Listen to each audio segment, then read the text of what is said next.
안녕하세요. 휴넷 에듀테크 연구소의 홍정민 소장입니다. 오늘 이렇게 휴넷 HRD 리더스 포럼에 참여해 주신 거에 되게 감사드리고요. 저랑은 이제 마지막으로 디지털 러닝에 대해서 어떻게 실행하고 또 실천하는 게 좋은지에 대해서 함께 살펴볼 거고, 또한 휴넷이 어떻게 어떤 것들을 좀 준비하고 있는지 이런 간단하게 이런 컨셉으로 준비하겠다는 것들을 좀 소개시켜주는 세션으로 마무리하도록 하겠습니다.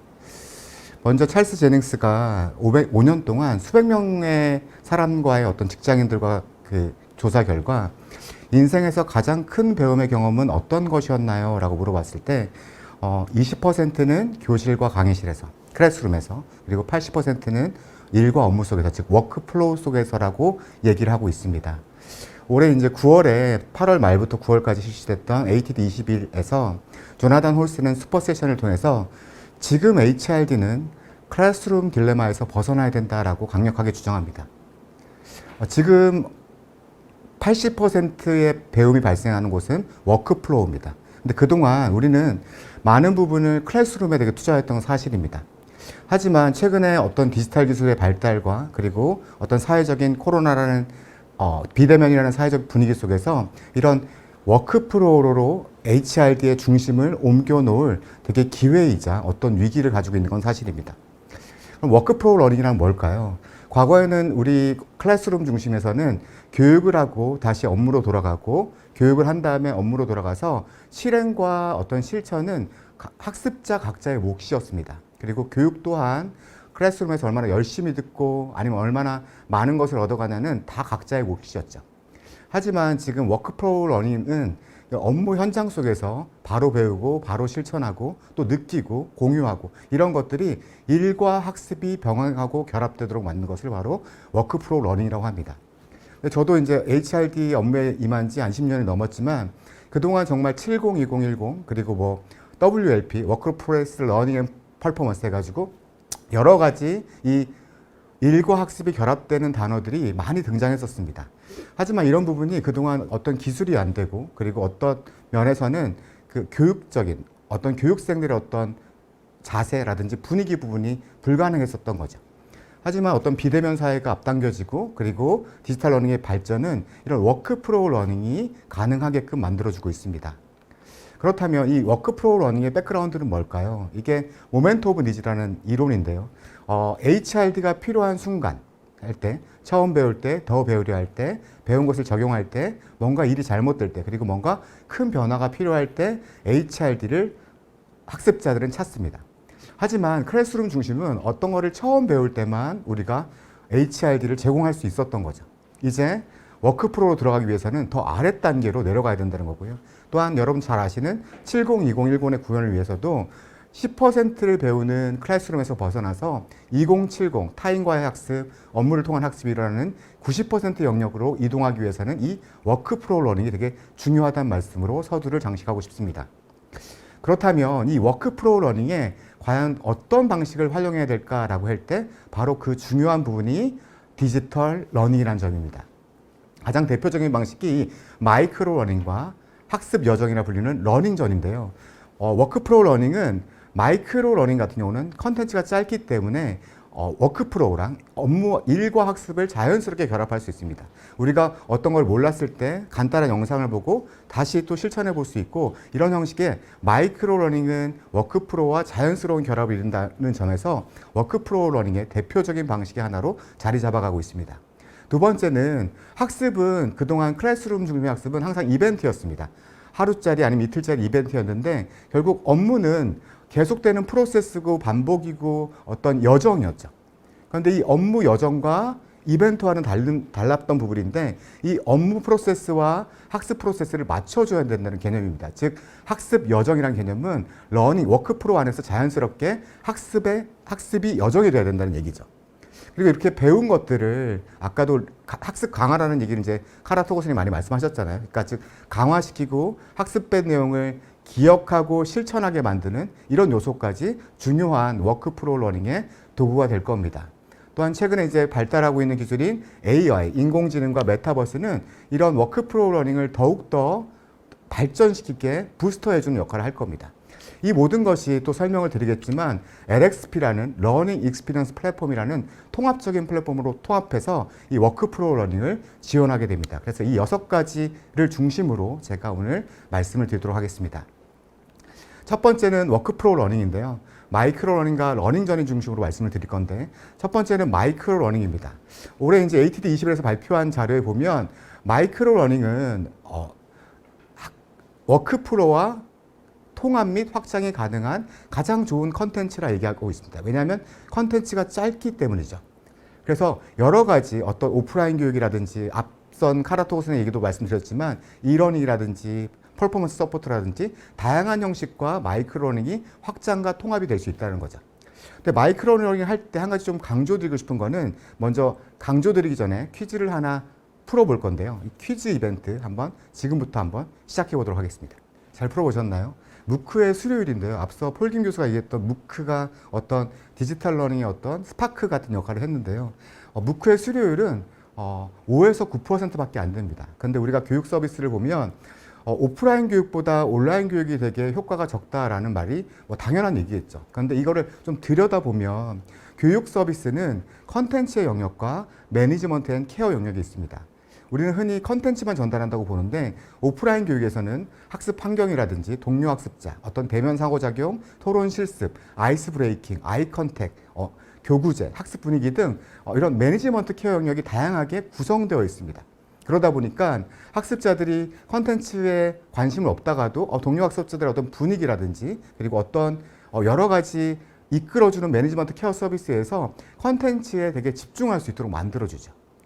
근데 이게 온라인 디지털로 가면서 컨텐츠 영역만 보내고 그냥 알아서 들으세요 라고 얘기를 합니다. 그러면 학습자들이 되게 힘들어하는 거죠. 그래서 이런 부분을, 그러니까 그 무크의 수료율이 5에서 9%밖에 안 나왔다는 것들을 더 올리기 위해서는 이 매니지먼트 케어 영역이 되게 중요하다는 거죠. 실제 사례를 들어드리면 무크의 대표적인 사이트인 코세라에서 5에서 9%밖에 안 되는 수료율을 올리기 위해서 시그니처 트랙이라는 프로그램을 만듭니다. 어떤 거냐면 사인을 먼저 해요. 사인을 이렇게 먼저 한 다음에 그 본인을 되게 온라인 수업을 몇 개를 듣겠는데 이거를 되게 괴롭혀주는 프로그램이라고 괴롭혀주는 프로그램이에요. 시그니처 트랙이. 그래서 예를 들자면 내가 만약에 수업 진도가 안 나간다라고 하면 계속 막 전화 오고 메일 오고 문자 주고 막 이런 프로그램이에요. 그러니까 되게 독려하고 되게 참여하게끔 하는 프로그램이죠.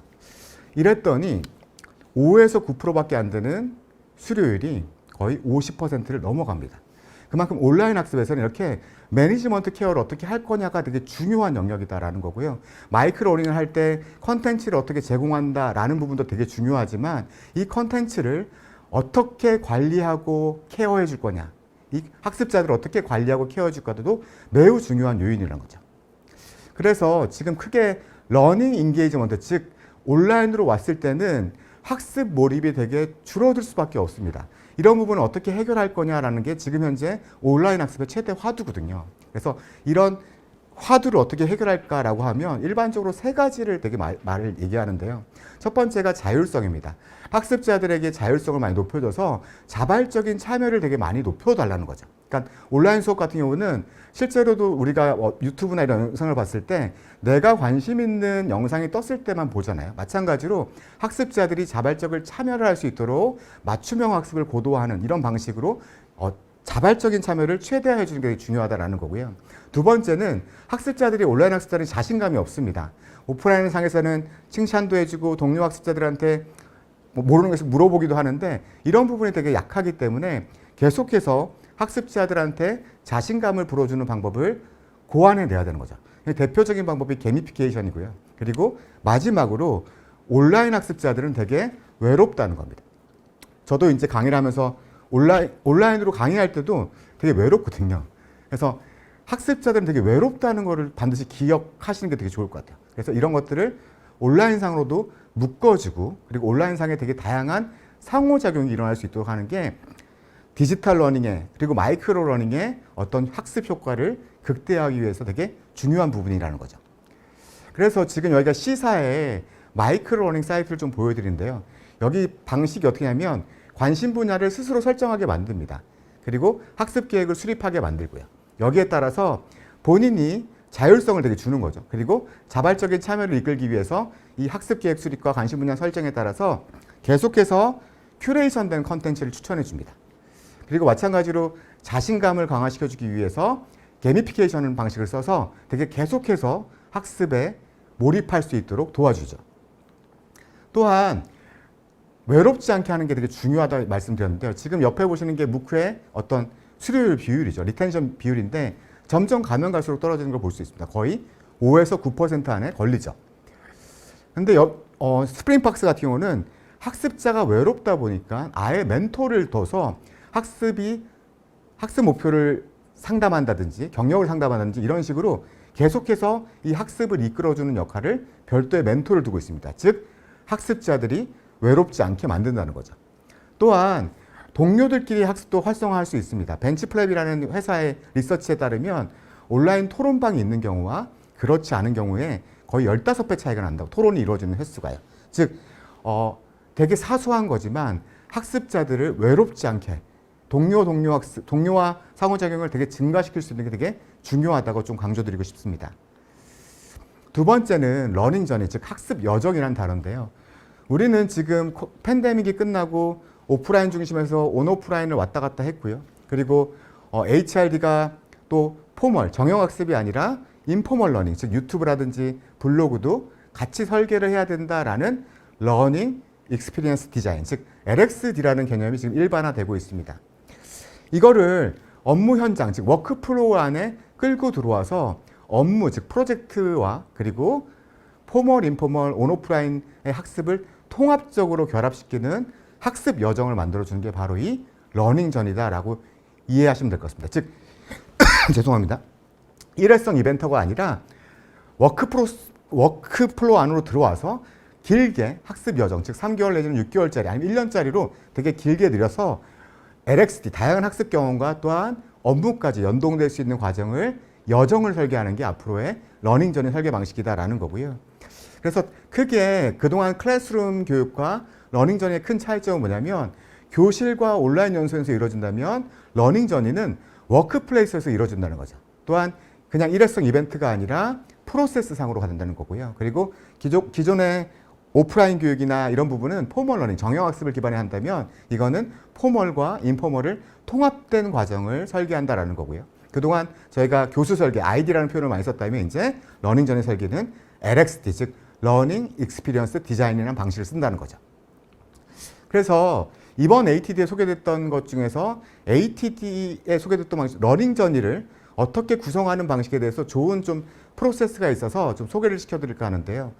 여러 가지 러닝 저니 형식으로 구성할 수 있습니다. 온오프라인이 섞인다든지, 이러닝을 하고 실습을 하고 온라인 컨텐츠를 결합한다든지, 아니면 킥오프를 하고 미팅을 하고 이러닝을 하고 이런 식으로 다양하게 러닝 저니 방식은 섞을 수가 있습니다.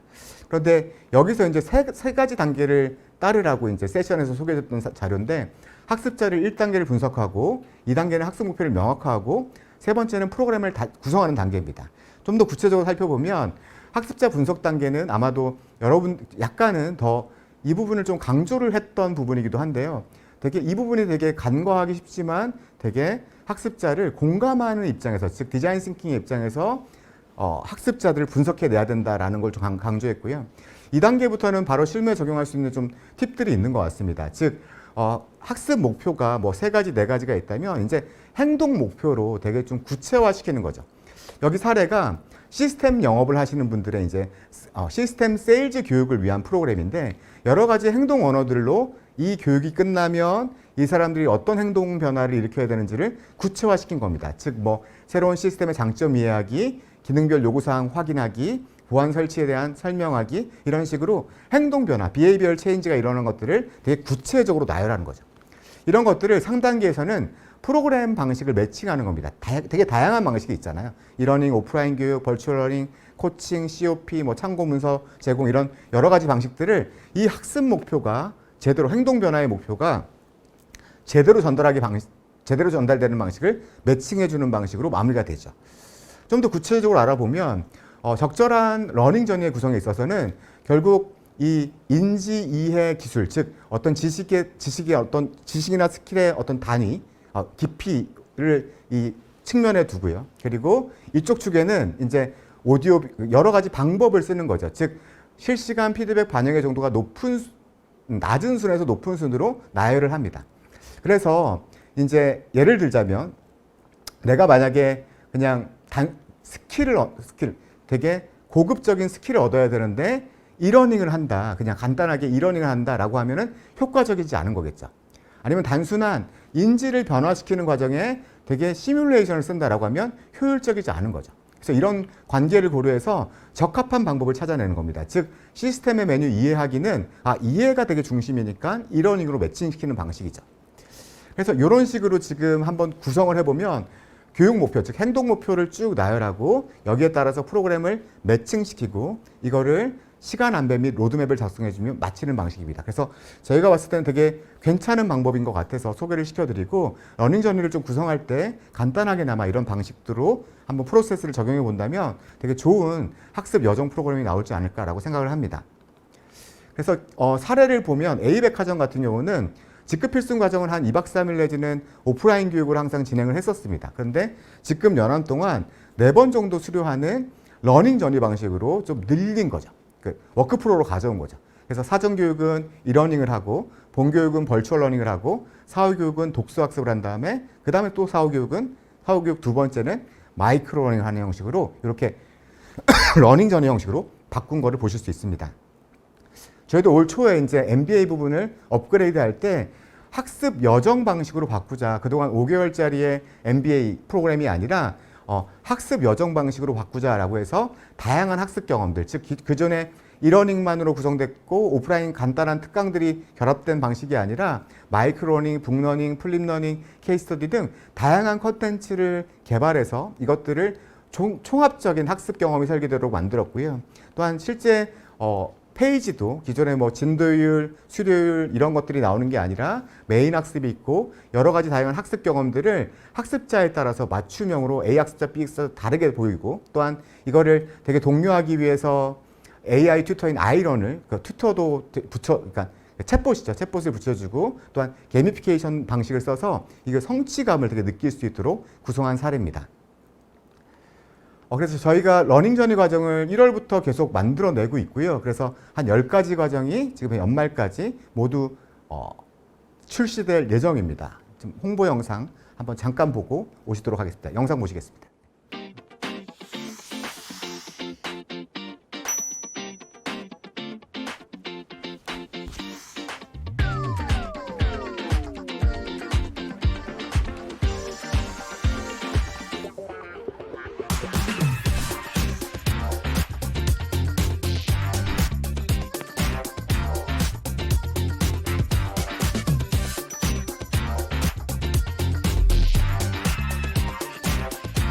들어가야 되는 좀 알겠습니다.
네, 잘 보셨나요? 두 번째는 저희가 러닝 저니를 좀 디지털로 구성하기 되게 어려울 것 같아서 이게 가장 좀 인기 있는 랩스, 휴넷 LMS인 랩스의 가장 인기 있는 기능 중에 하나인데요.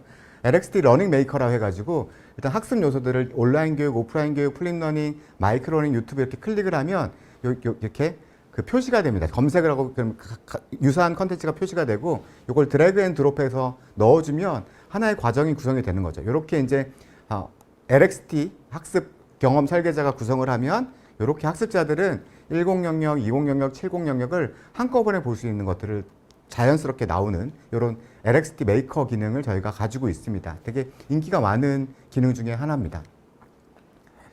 두 번째는 학습 강화 전이에 대한 얘기를 할 건데요.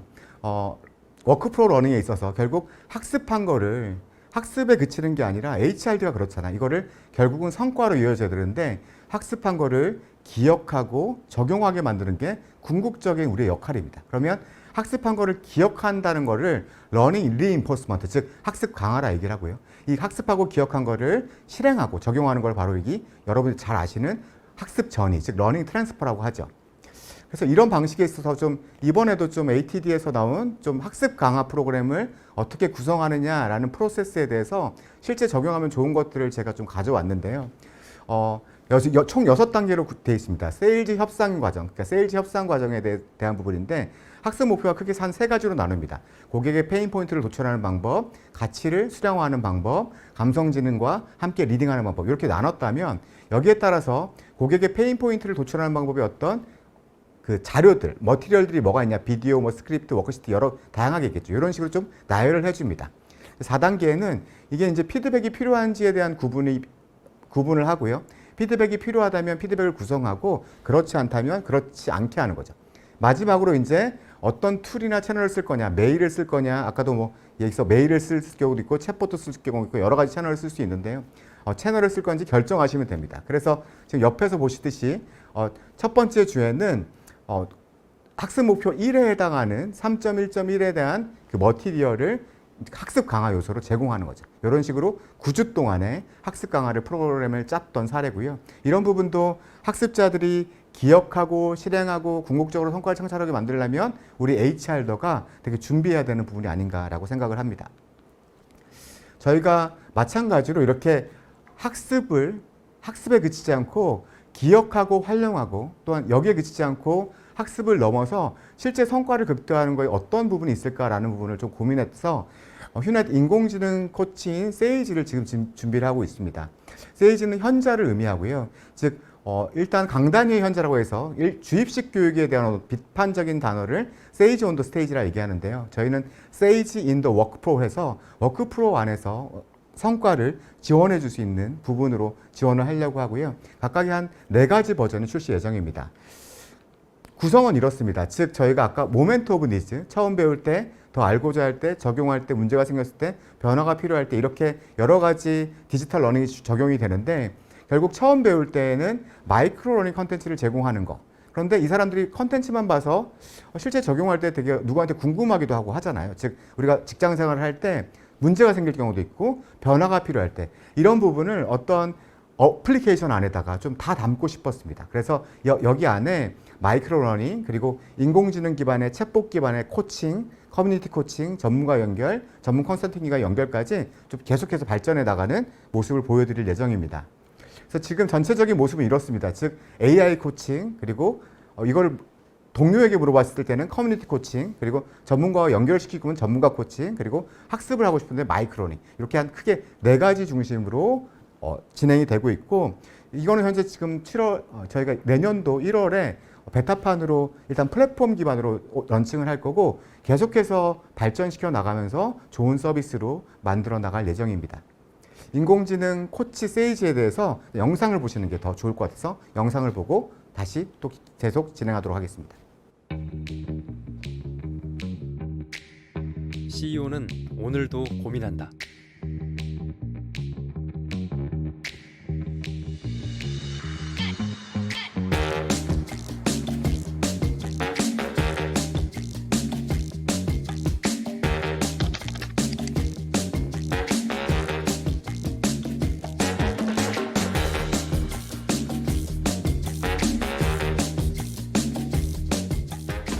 CEO도 모르는 것이 있다.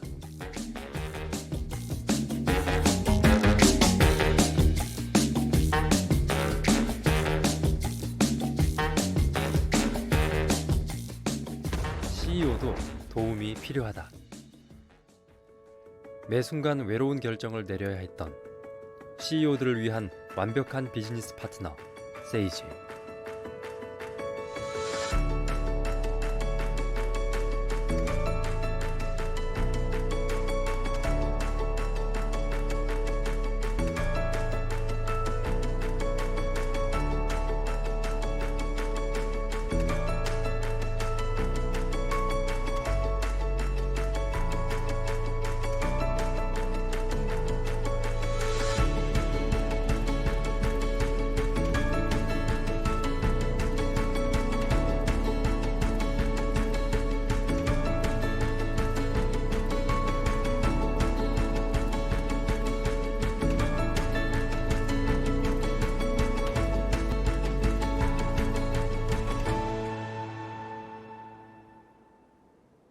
네, 이번에는 AI, 즉 인공지능에 대한 부분을 좀 말씀드릴까 합니다. 그동안 워크프로우 러닝에 대해서 우리가 알아봤다면 AI를 과연 HR이 어떻게 활용할 수 있을까라는 부분에 대해서 좀 실무적으로 사례들을 드릴 수 있는데요.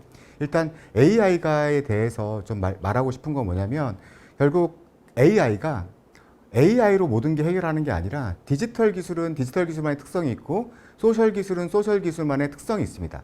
모바일 기술은 모바일 기술만의 특성, 즉 어떻게 언제 어디서나 필요할 때 도움이 되도록 하는 어떤 특성이 있다는 거죠. 근데 이 AI는 이 모든 디지털 러닝 기술을 되게 업그레이드 해주는 역할을 한다는 걸 좀 강조하고 싶습니다. 즉 AI는 혼자 작동하는 게 아니라 디지털 러닝을 보다 효과적으로, 그리고 소셜 러닝을 보다 활성화하게, 그리고 마이크로 러닝을 보다 맞춤형으로 제공하는데 되게 활용할 수 있다는 거죠. 그래서 AI는, 인공지능은 전방위적으로 HRD 활용할 수 있다라는 거고요. 그렇다면 저희가 교육 업무 프로세스와 AI가 어떻게 해당하냐라고 보면 교육을 기획하고 과정 결과 보고까지 하는 프로세스 안에서 되게 대표적으로 활용되는, 즉 우리 HRD 업무에 도움이 되고 학습자에게 도움이 되는 대표적인 4가지 정도로 지금 활용이 되고 있습니다. 즉 첫 번째가 대시보드, 그리고 AI 아바타 강사, 큐레이션, 챗봇, 이런 것들을 중심으로 좀 설명을 드릴까 합니다.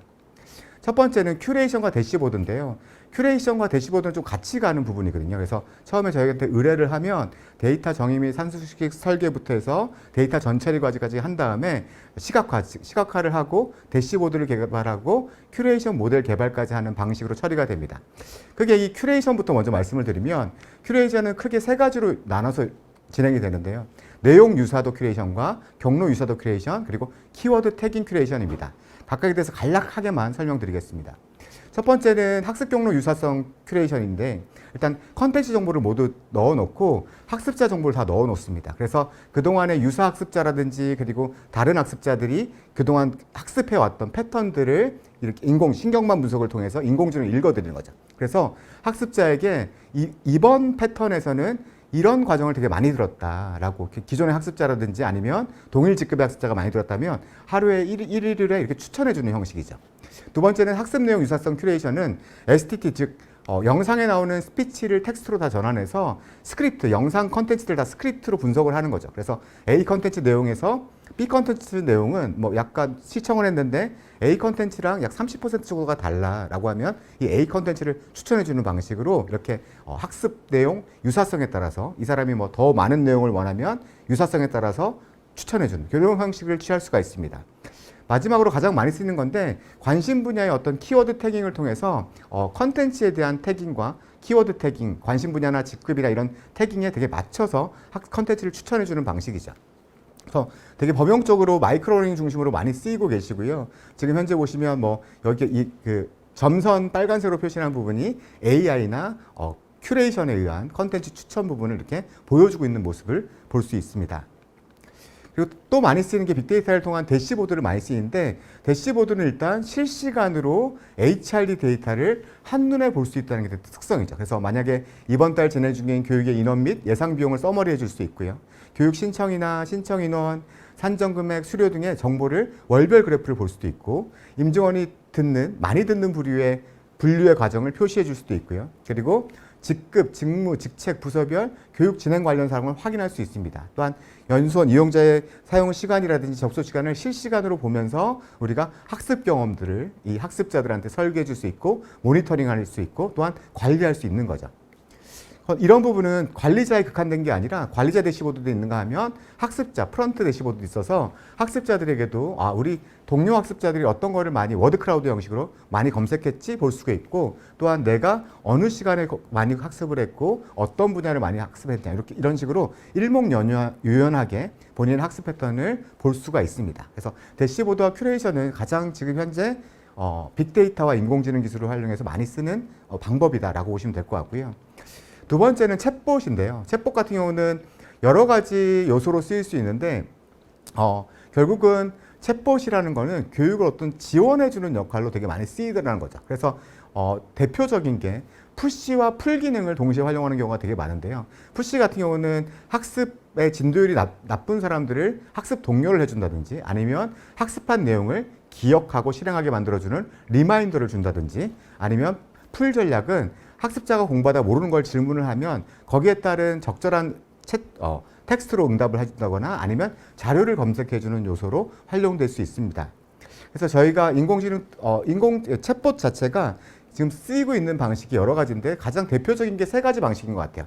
어떤 학습 강화, 아까 리인포스먼트에 많이 쓰이고요. 신입사원 교육에도 되게 많이 쓰입니다. 그리고 퍼포먼스 서포트, 학습을 실행하는 역할을 많이 쓰이는데, 각각의 영역에서 설계하는 부분은 학습 강화 부분은 어떤 그 메시지의 발송 주기와 기간이 되게 중요합니다. 일주일에 2번을 보낸다든가 3번을 보내면서 학습자한테 지속적으로 학습한 내용을 기억하게 만들어주는 목적이니까 그렇죠. 온보딩 교육 같은 경우는 결국은 신입사원에 필요한 이런 신입사원이나 신규 직원들의 필요한 내용을 되게 구성하는 게 되게 중요합니다. 그래서 이 내용을 구성하는 것들이 되게 챗봇 설계에 되게 중요하다라고 말씀드릴 수 있고요. 퍼포먼스 소프트 같은 경우는 어떤 그 여러 가지 업무 수행 상황에 맞춰서 적절한 자료를 제공해야 되기 때문에 방대한 자료를 어떻게 큐레이션 할 거냐라는 부분에 되게 많이 신경을 많이 쓰고 있습니다. 저희가 이제 인공지능 챗봇인 아이런이 현재 MBA 과정을 지원하고 있는데, 다양한 과정을 이제 더 지원하려고 노력을 하고 있고요. 크게 학습 동료, 큐레이션, Q&A, 심화 학습 서비스, 이렇게 4가지로 나눠볼 수 있습니다. 이걸 푸시와 풀 서비스로 나눌 수 있는데요. 사례를 보여드리면 학습 데이터를 먼저 분석한 다음에 이 사람의 수료율을 예측해 봅니다. 그래서 수료율을 예측해서 수료율이 낮다고 하면 되게 푸시를 가해주는 형식이죠. 그래서 학습을 끝까지 동료를 챗봇을 통해서 하면서 학습을 수료율을 높일 수 있도록 하는 방식이고요. 또한 게미피케이션 방식도 여러 가지 쓸 수 있습니다. 시스템에 접속을 몇 회 했다거나 커뮤니티 참여를 몇 회 했다거나 수강 신청을 하거나 아니면 평가 결과 좋다라고 하면 배지를 달아줘서 챗봇으로 보내주는 거죠. 그래서 내가 지금 되게 잘하고 있구나, 이렇게 자신감을 부여할 수 있는 역할, 즉 학습 몰입을 지속할 수 있는 역할로 챗봇을 활용할 수 있고요. 풀 역할은 개인 맞춤형 강의 추천이라든지 아니면 실시간으로 질문한 것들에 대해서 데이터를 자연어 처리를 해서 챗봇이 응답하는 형식으로 지금 보여줄 수도 있습니다. 또한 이거를 여러 가지 부분을 자연어나 이런 부분이 좀 복잡하기 때문에 키워드 형식으로, 지금 보시면 키워드 형식으로 뭐가 궁금한지 클릭을 하면 자동 답변이 나올수록 키워드로 유도해서 보여주는 방식을 좀 현재는 많이 쓰고 있습니다. 또한 여러 가지 질문이 나왔을 때 다양한 자료들을 DB화 시켜놔서 액션 툴킷이라든지 트렌드 캐칭이라든지 케이스 스터디 사례들을 챗봇 형식으로 보여줌으로써 궁금한 부분에 있어서 심화 학습 자료를 제공하는 서비스를 지금 MBA 중심으로 하고 있습니다. 이번에는 인공지능 아바타 강사인데요. 아마 많이 보셨을 거예요. MBN의 이제 앵커를 인공지능으로 합성해서 실제로 앵커가 방송하는 게 아니라 인공지능 아바타 강사가 방송하는 모습인데요. 마찬가지로 이 부분은 이제 얼굴 인식 기술이라든지 목소리 생성 기술을 통해서 텍스트만 입력을 하면 자연스럽게 컨텐츠가 생성되는 부분으로 계속해서 저희가 발전시키고 있고요.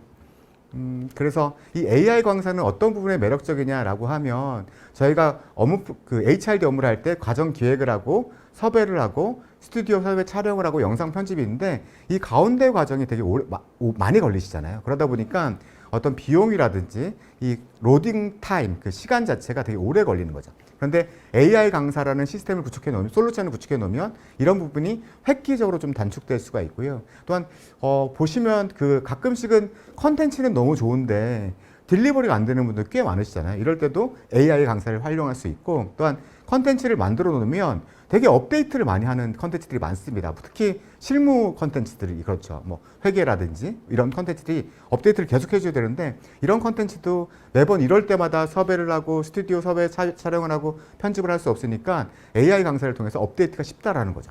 그리고 여러 가지 그 컨텐츠에만 쓰이는 게 아니라 AI를 통해서 코칭이라든지 이런 여러 가지 요소로 확장시킬 수 있겠다라고 해서 저희가 올해 7월부터 되게 준비를 해오고 있고요. 그래서 현재는 한 3가지 정도의 지금 캐릭터를 개발하고 있고 오늘은 지금 AI 강사를 통해서 만든 컨텐츠를 잠깐 보여드릴 거예요. 그래서 이민영 소장님, 뭐 아시는 분은 아시겠지만 이민영 소장님을 통해서 컨텐츠를 만든 AI를 통해서 만든 컨텐츠를 잠깐 보여드리도록 하겠습니다. 영상 보고 다시 계속 이어지도록 하겠습니다.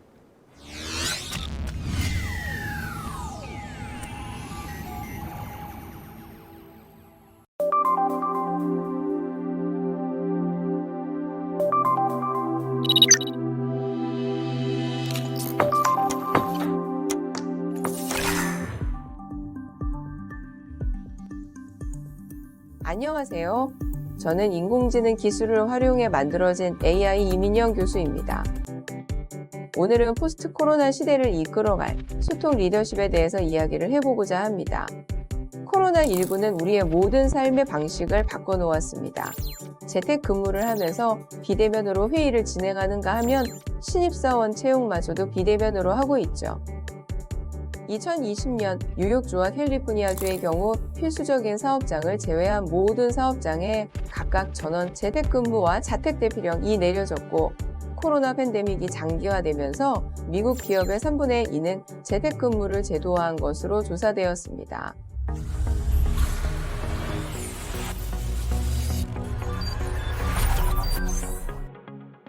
빌랩의 원격 근무 보고서를 보면 기업 근로자들은 원격 근무의 장점으로 응답자의 42%가 생산성 증가를 꼽았고 38%는 효율성 증가가 장점이라고 답했습니다. 반면 마이크로소프트가 발표한 최근 업무 동향 지표를 보면 국내 근로자의 46%가 재택근무 후에 동료와 소통 감소를 경험했다고 답했는데요. 50%는 동료와 대면 접촉을 늘리고 싶다고 답했습니다. 재택근무로 인한 소통에 대한 고민들이 나타나고 있는 것이죠. 권위는 문제를 해결하는 데 실질적인 도움이 되지 않는다는 사실을 다양한 경험을 통해 알게 되었고 늘 강조하던 수평적 커뮤니케이션이야말로 위기 상황 속에서 불안감을 제거해 줄 수 있는 유일한 해결책이라는 것을 알게 된 것입니다. 오히려 우리가 중요하다고 배웠지만 쉽게 간과되었던 소통 리더십이 그 어느 때보다 강조되는 것이죠. 또한 긍정적인 리더십 추출 후에는 반드시 조직 성과가 따르게 되어 있다는 사실을 기억해 주시길 부탁드립니다.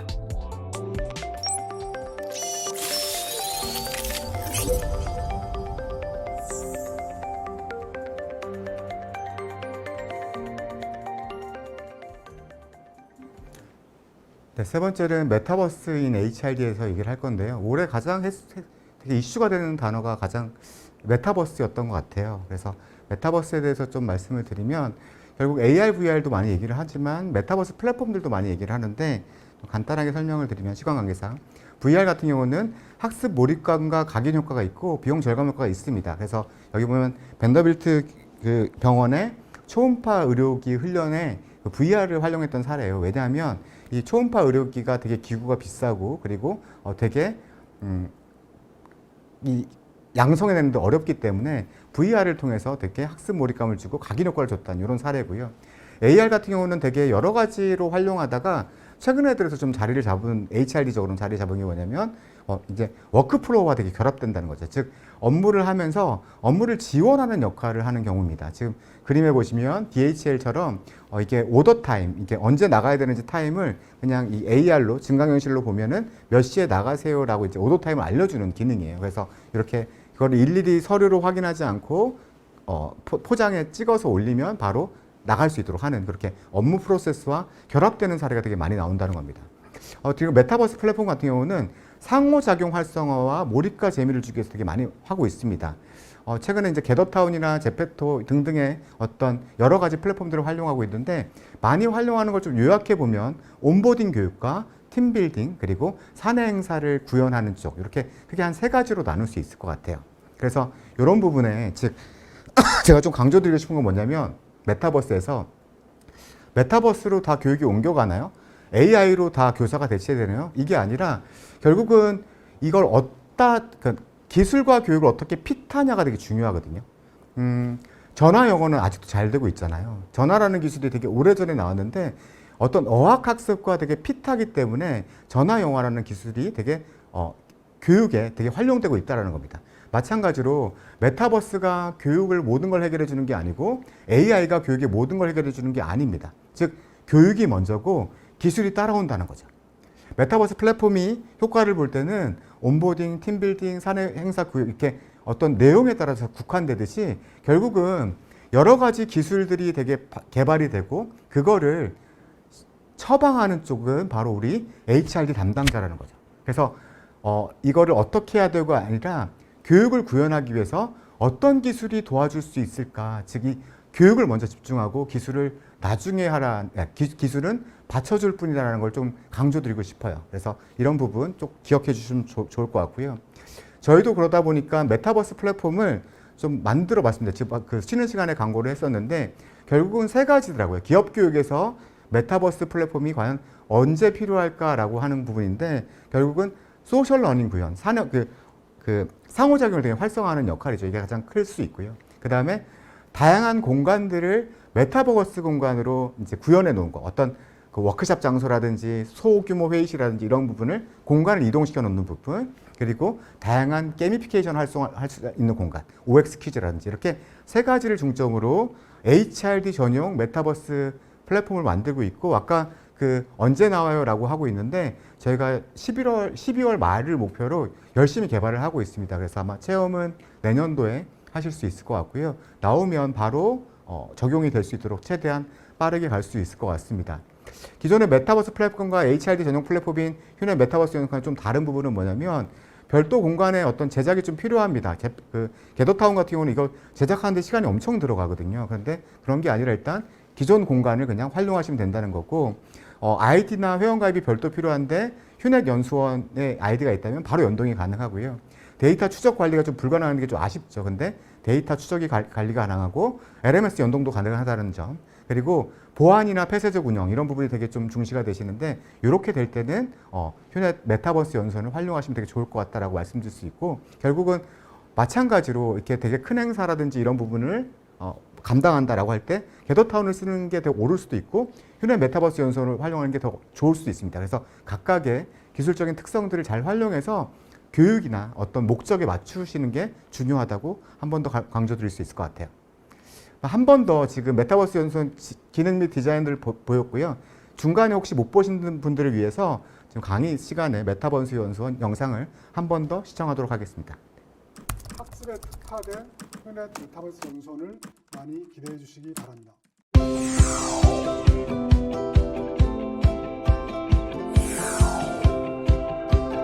휴넷의 국내 최초 HRD 메타버스 연수원에 방문하신 여러분을 환영합니다. 오늘 둘러보실 메타버스 연수원은 크게 4개의 구역으로 구분할 수 있습니다. 지금 저희가 서 있는 공원과 함께 학습 활동과 강연이 이루어지는 핵심 구역인 러닝 에리아, 소셜 러닝과 베스트 프랙티스 공유 공간인 커뮤니티 에리아, 마지막으로 학습용 게임에 참여할 수 있는 게이미피케이션 에리아가 있습니다. 여기가 바로 메타버스 연수원의 핵심 공간인 HRD 러닝 센터입니다. 이곳에서 휴넷의 학습 시스템, 기업 연수원과 연계할 수 있으며 원래 조회, 직원 워크샵 등 기업 행사를 개최할 수 있습니다. 지금 컨퍼런스룸 안에서 포럼이 한창 진행 중인 것 같은데 살짝 들여다볼까요? 가상현실, 즉 메타버스 자, 연수원에 행사에 대해서 방해가 되지 않게 소개시켜드리고요. 로비로 다시 이동하겠습니다. 올해 들어 가장 조금 전 지나쳐온 로비 우측에는 이렇게 휴게 공간이 마련되어 있는데요. 행사 쉬는 시간에 이렇게 다른 참석자들과 채팅을 하면서 친목을 다질 수도 있겠죠. 이제 다음 장소로 이동하겠습니다. HRD 러닝센터 바로 옆에는 라이브 클래스룸이 마련되어 있습니다. 명사 초청 강연과 임직원 교육을 위한 최적의 공간이죠. 이제 도서관으로 이동할까요? 이곳은 다양한 유형의 자료가 축적되어 있는 가상 도서관입니다. 책꽂이 바로 옆 테이블 위에 비치된 노트북으로 필요한 자료를 검색하고 열람하실 수 있습니다. 이곳은 러닝 에리아에서 학습한 내용을 공유하는 소셜 러닝 공간, 커뮤니티 에어리아입니다. 소규모 그룹 미팅, 베스트 프랙티스 공유와 토론을 통해 서로의 지식을 공유하고 경험을 확장시킬 수 있습니다. 게이미피케이션 에리아에서 학습용 미니게임에 참여할 수도 있습니다. 팀 대항 OX 퀴즈 외에도 학습 몰입을 위한 다양한 미니게임이 계속 추가될 예정입니다. 이 공원은 자유로운 채팅 공간입니다. 이렇게 가까이에 있는 상대와 채팅도 가능하고 이모티콘으로 간단한 의사소통도 할 수 있어요. 그리고 지금 여러분의 좌측에 보이는 건물은 튜토리얼 센터입니다. 오늘 투어가 여러분에게 즐거운 경험이 되었길 바라면서 휴넷 메타버스 연수원에서 여러분을 다시 만나뵐 수 있길 기대하겠습니다.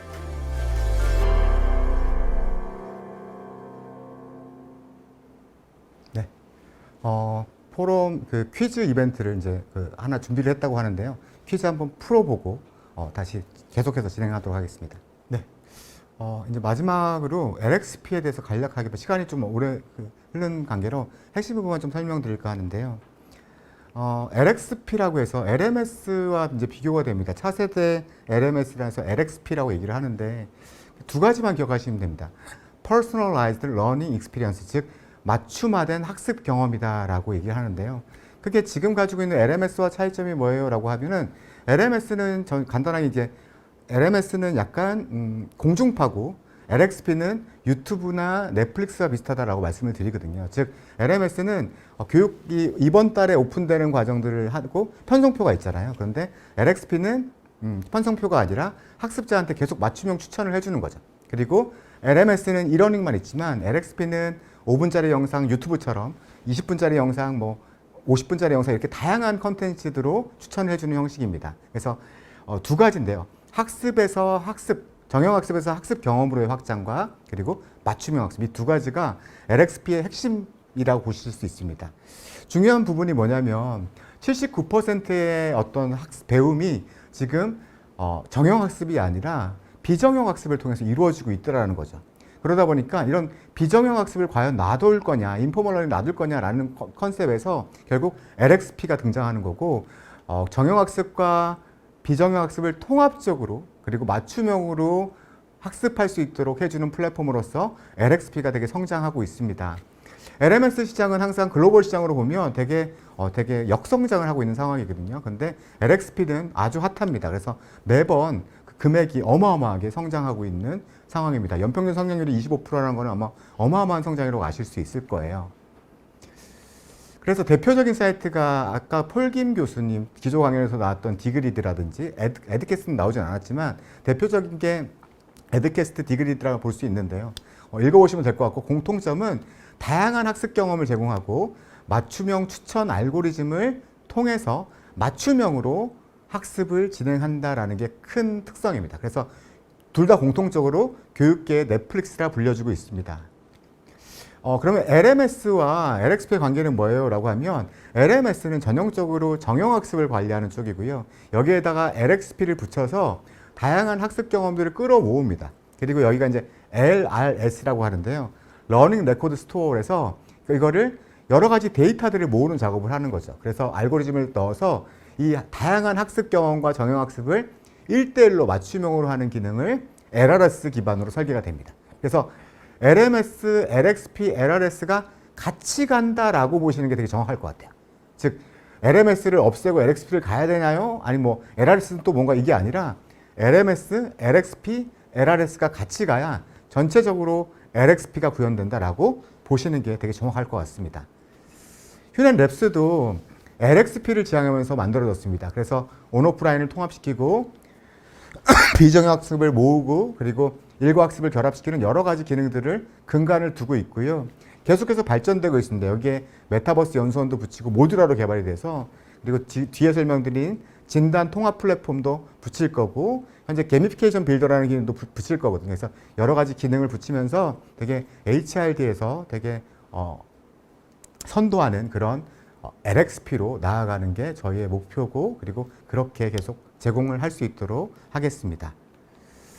학습 경험들은 저희가 이제 그 학습 경험 가이드예요. 저희 중장기 로드맵인데 참고하시라고 가져와서 이러닝, 마이크러닝, 오프라인 교육만 제공하는 게 아니라 뭐 커뮤니티, 매칭, 유튜브, 칼럼, 매거진 이런 것들을 학습 경험들을 다양하게 끌어올려고 지금 계획을 세우고 준비를 진행하고 있습니다. 마지막으로 진단 플랫폼에 대한 얘기를 할 건데요. 저희가 여러 가지 컨텐츠를 모아서 하고 그리고 오프라인 교육도 여러 가지 컨텐츠를 한 연수원에서 신청할 수 있는데 왜 진단은 그러지 못할까라는 질문에서 시작됐습니다. 특히 이제 진단 같은 경우는 여러 가지 데이터들을 포함하기 때문에 이것을 통합적으로 관리하면 되게 좋겠다라는 것으로 출발이 됐고요. 그래서 여러 가지 멜빈이라든지 머서라든지 여러 가지 데이터들, ORP라든지 이런 국내외 유수의 기관들이 같이 참여를 해서 결국 산재된 진단을 통합 관리해주고 통합 분석 툴을 제공해서 또한 이 진단 이후에 어떤 컨텐츠를 추천한다든지 코치를 추천한다든지 이렇게 연결까지 사후 관리까지 통합적으로 하면 어떨까라고 해서 만든 게 바로 이 진단 플랫폼인 체크업이고요. 그래서 다양한 진단을 통합적으로 제공하고 어떤 진단 등록이나 추천 조건 설정이 기능이 가능하고 통합 역량을 좀 관리할 수 있는 이런 것들을 일단 만들어 보자라고 해서 2022년 3월 오픈을 계획으로 열심히 만들고 있습니다. 그래서 영상 하나만 보시고 마지막 영상이고 이제 마무리하도록 하겠습니다.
저희가 준비한 부분은 여기까지고요. 저희가 이제 마지막으로 좀 강조드리고 싶은 마무리 멘트하고 마치도록 하겠습니다.